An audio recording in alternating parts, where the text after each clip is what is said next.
लोग मिशन दक्ष के तहत जो अंग्रेजी सीखने की कोशिश कर रहे हैं, तो उस कोशिश में एक आप लोग को बहुत बड़ा कंफ्यूजन था कि जी का जब उच्चारण आता है तो जी का शुरुआत में हम ज से करें या ग से करें, ये कब होगा उसको हम लोग बहुत सारे उदाहरणों से समझेंगे।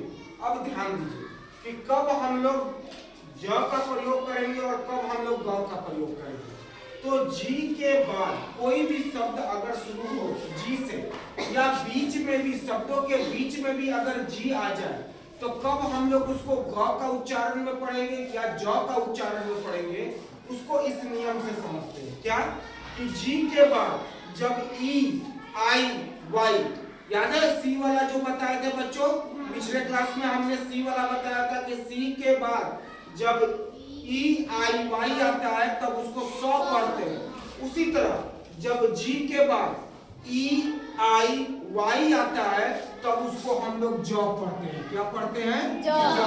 क्या पढ़ते हैं? जॉ। और एक साथ मेरे साथ दोहरा दीजिए कि जी के बाद ई आई वाई आता है, ई आई वाई आता है, तब जी को जॉ पढ़ते हैं। तब जी को जॉ पढ़ते हैं। एकदम सबको समझ में आया कि कब हम जॉ पढ़ेंगे। अब इसके अलावा कुछ भी आ जाए तो ग पढ़ेंगे, लेकिन कुछ कुछ अपवाद है, कोई कोई शब्द अपवाद है। अपवाद को कल के जब मिशन दक्ष क्लास हम लोग में आएंगे तब बताएंगे कि क्या क्या अपवाद है।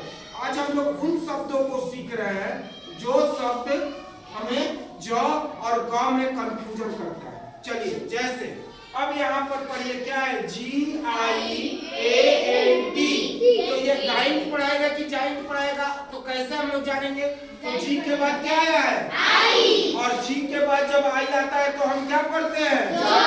क्या पढ़ते हैं? जॉ। तो ये क्या होगा? एल। अब आइए जी ओ ए एल, जी के बाद क्या आया? ओ।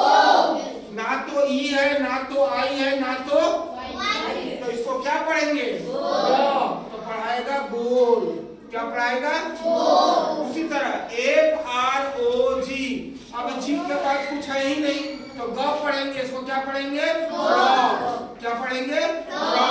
अब आइए जी आई, जी के बाद क्या आ गया? आई। जी के बाद क्या आ गया? आई। तो क्या पढ़ाएगा? जॉ। जिन, जिन, और फिर जी के बाद क्या आ गया? ई। जी के बाद ई। तो क्या पढ़ेंगे? जॉ। तो ये जिंजर होगा, ना कि जिंगर होगा। क्या होगा? जिंजर। तो इसी तरह हम लोग बहुत सारे शब्द रखे हैं, इसको आप लोग पढ़ सकते हैं।